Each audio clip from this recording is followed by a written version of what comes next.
Bismillahirrahmanirrahim. Assalamualaikum warahmatullahi wabarakatuh. Yang terhormat Ibu Falahul Aulia MPD selaku dosen pengampu mata kuliah pendidikan anak berkebutuhan khusus serta teman-teman yang berbahagia. Pertama-tama marilah kita panjatkan puji syukur kehadirat Allah Subhanahu wa taala yang telah melimpahkan rahmat, taufik serta hidayahnya sehingga kita tetap dapat melaksanakan kegiatan perkuliahan ini walaupun dalam keadaan daring seperti sekarang ini. Yang kedua, sholawat serta salam tetap tercurahkan kepada Nabi Agung Muhammad SAW yang telah membawa kita dari zaman jahiliyah menuju zaman Islamiyah seperti sekarang ini. Baiklah, perkenalkan kami dari kelompok 12 yang beranggotakan 1. Mbak Arzum Fidianti, yang kedua Mbak Anggita Fitriana Nurjana, yang ketiga Mbak Elisa Rahma, dan yang terakhir saya sendiri Rinis Danitias. Baiklah, di sini kami akan membahas 3 pokok pembahasan. Yang pertama, pendidikan bagi anak autis. Lalu yang kedua yaitu metode pelayanan pendidikan bagi anak autis, dan yang terakhir adalah metode pembelajaran bagi anak autis. Nah, langsung saja, pendidikan bagi anak autis itu seperti apa sih? Nah, pendidikan adalah hak setiap anak. Anak-anak autis pun juga memiliki hak yang sama seperti anak yang pada umumnya. Jadi, setiap anak, intinya itu setiap anak memiliki hak untuk memiliki pendidikan yang layak. Nah, akan tetapi, anak autis memiliki kebutuhan dan cara belajar yang berbeda dari anak-anak pada umumnya. Maka dari itu, terdapat berbagai model pendidikan yang dapat digunakan atau diikuti oleh anak autis. Baiklah, untuk materi yang selanjutnya yaitu model pelayanan pendidikan bagi anak autis yang akan dijelaskan oleh Mbak Arzum Fidianti dan Mbak Anggita Fitriana Nurjana. Waktu dan tempat saya persilahkan. Baik, terima kasih kepada Mbak Moderator. Kemudian di sini saya akan menyampaikan mengenai model pelayanan pendidikan bagi anak autis. Nah, model pelayanan pendidikan bagi anak autis ini terbagi menjadi 2, yaitu pelayanan pendidikan awal dan pelayanan pendidikan lanjutan. Untuk pelayanan pendidikan awal dibagi menjadi 2. Yang pertama, program terapi intervensi dini, dan yang kedua, program terapi penunjang. Untuk pelayanan pendidikan lanjutan juga dibagi menjadi 2. Yang pertama yaitu kelas transisi dan yang kedua program lanjutan. Nah, di program lanjutan ini terdapat 5 program untuk menunjang pendidikan anak autis. Yang pertama yaitu program pendidikan inklusi, yang kedua program pendidikan terpadu, yang ketiga sekolah khusus autis, yang keempat program sekolah di rumah, dan yang kelima gria rehabilitas autis. Nah, model pelayanan pendidikan awal itu dibagi menjadi 2. Yang pertama yaitu ada program terapi intervensi dini.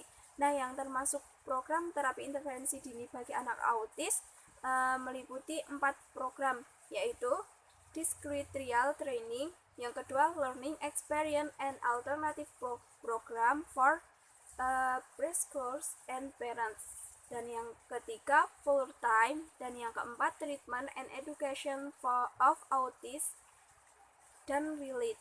Nah, untuk penjelasan mengenai program-program ini nanti akan dijelaskan oleh Mbak Elisa di Untuk model layanan pendidikan awal bagi anak autis yang kedua yaitu ada program terapi penunjang.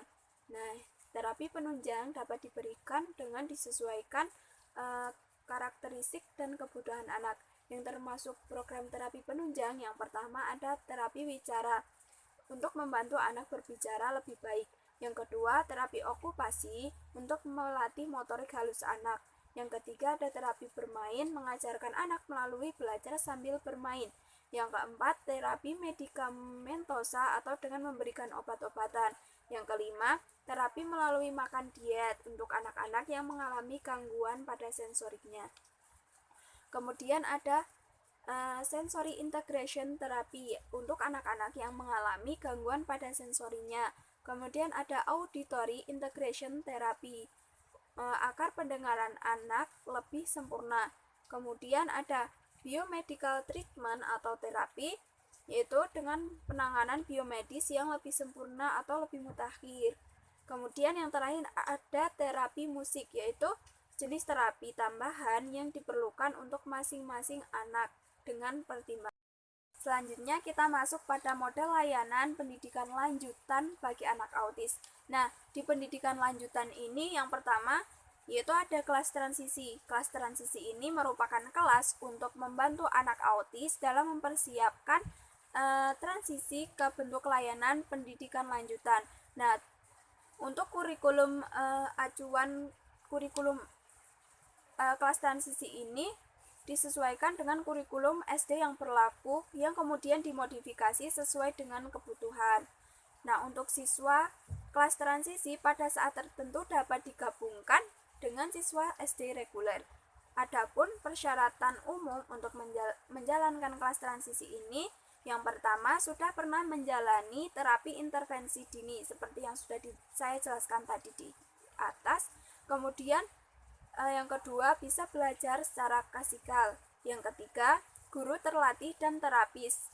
Yang keempat, kurikulum masing-masing anak dibuat melalui pengkajian terlebih dahulu.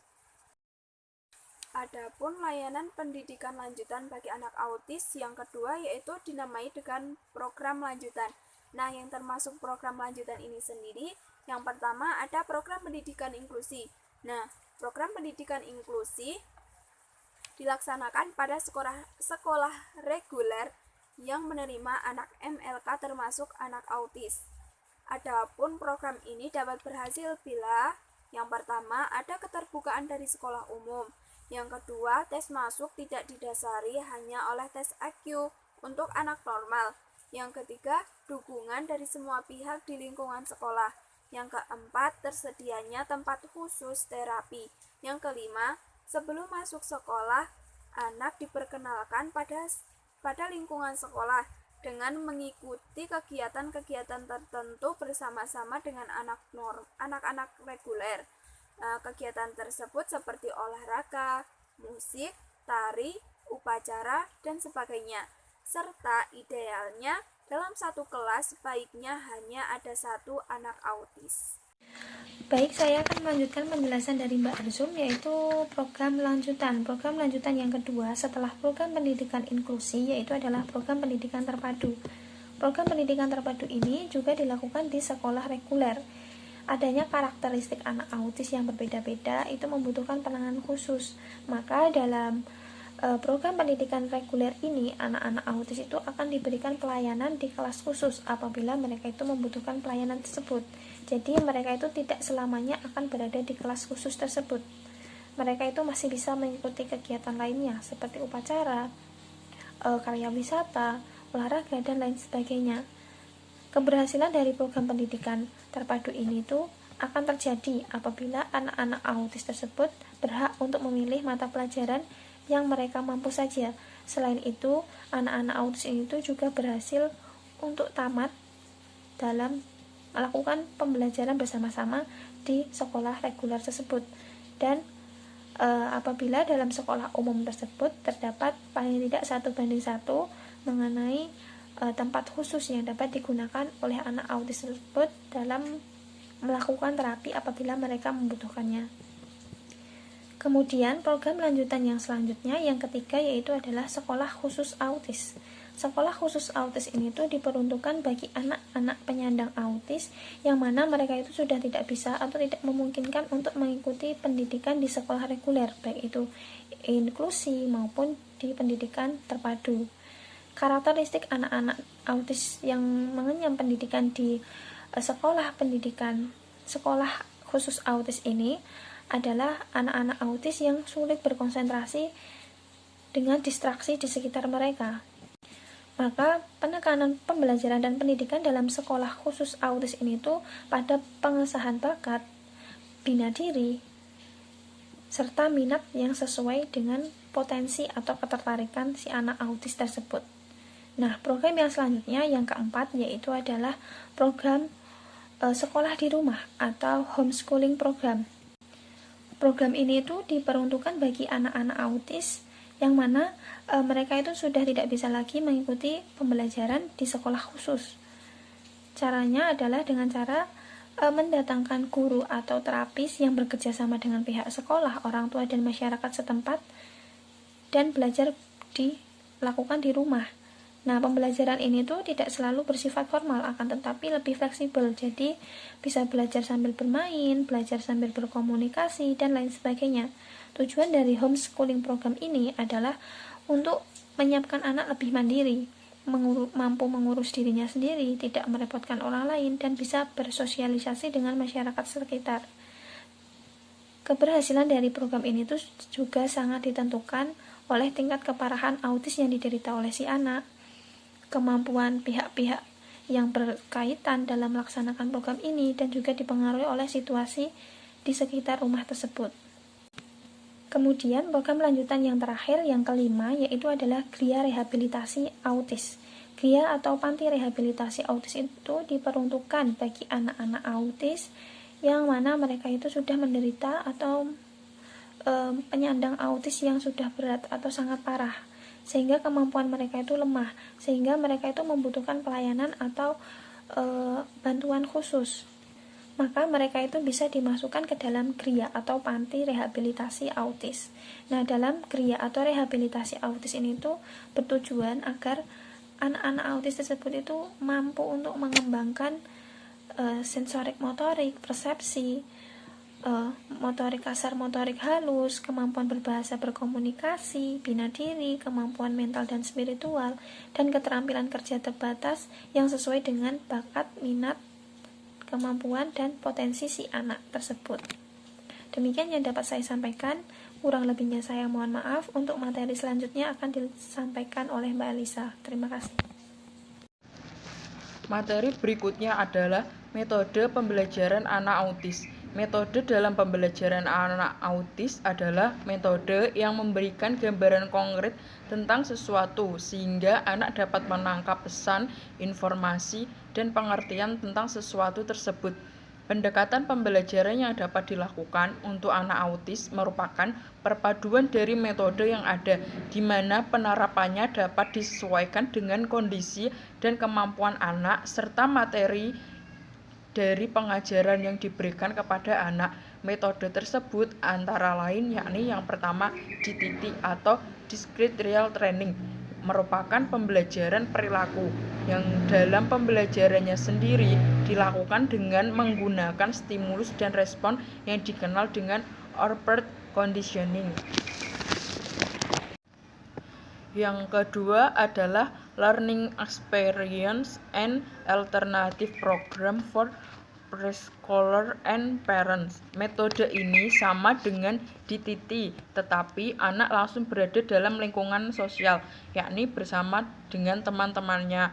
Yang ketiga, Floor Time, merupakan teknik pembelajaran melalui kegiatan intervensi interaktif. Yang keempat adalah Treatment and Education for Autistic Children and Related Communication Handicap atau TEACH, merupakan pembelajaran bagi anak dengan memperhatikan seluruh aspek layanan untuk mengembangkan komunikasi anak seperti susunan ruang kelas, jadwal harian, dan sistem kerja. Baiklah, mungkin seperti itu saja yang dapat kelompok kami sampaikan. Kurang lebihnya kami mohon maaf. Kami akhiri. Wallahul muwaffiq ila aqwamit thoriq. Wassalamualaikum warahmatullahi wabarakatuh.